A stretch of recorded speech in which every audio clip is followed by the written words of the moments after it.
You and I have talked about cultural norms, and while that may be from South Asian or Asian families in particular, but there's other families too that may have very tight bonds spiritually or just more communal.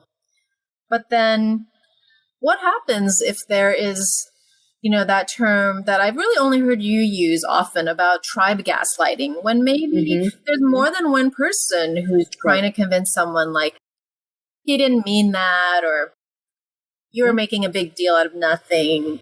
Gaslighting has its potency, like I said, that the gaslighter is trusted by merit of their office, by merit of their authority, by merit of the fact that they're a parent or a family elder or something like that.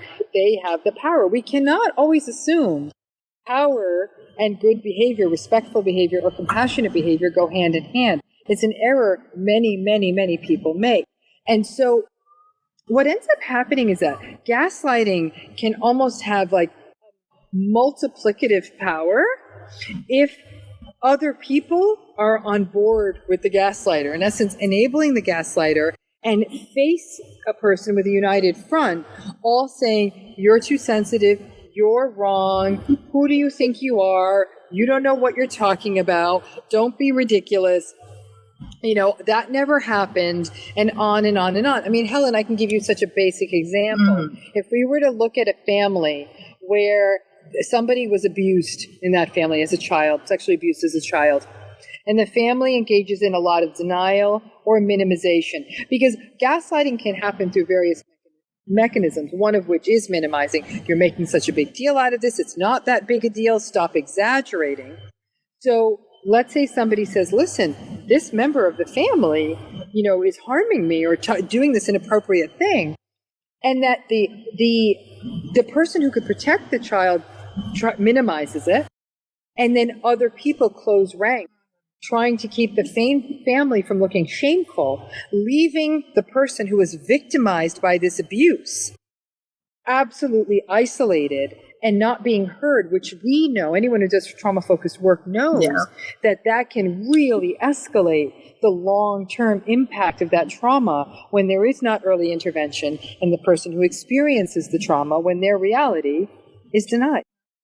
That's a great example. It makes me think of the research on survivors of abuse and how one of the most impactful factors in their resilience and recovery is the response of the first person they tell. Was it validating, accepting, supportive, or was it, oh, you can't say that, that's ridiculous?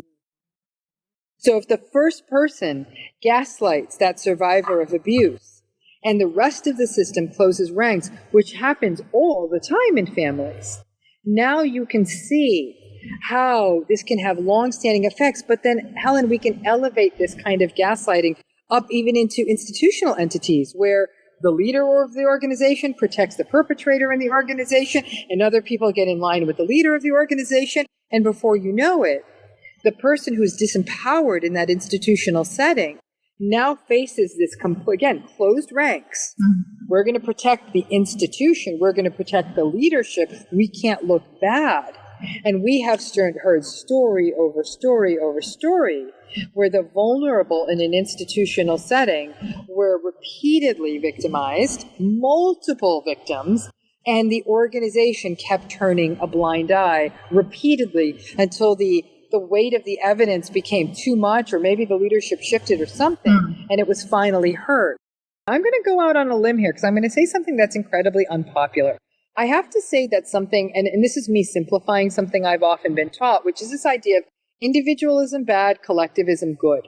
Now, I'm the first one to say that individualism is very, very highly correlated with egotism and self-serving sorts of narcissistic structures. But this idea of collectivism as an automatically virtuous state where everybody has everybody else's back is a misnomer.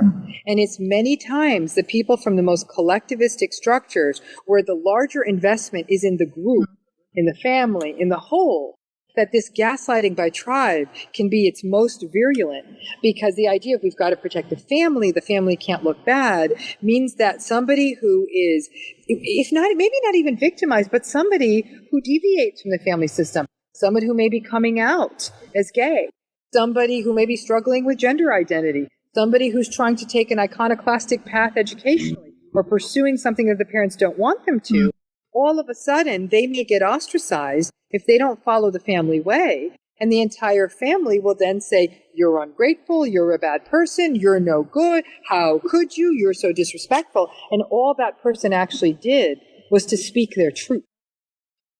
And it's not even about fault, Helen, it's also about a person simply wanting to be their authentic self. Like a person who's simply wanting to honor their own truth, that in those kinds of cultural familial systems, if this, especially when the person in a patriarchal or a matriarchal or both positions are very authoritarian, are very entitled or arrogant or lack empathy or view emotions as weakness, now they're ruling with an iron hand. And people are giving them a free pass because they're the matriarch and we have to respect the matriarch. That's the patriarch. We have to respect the patriarch.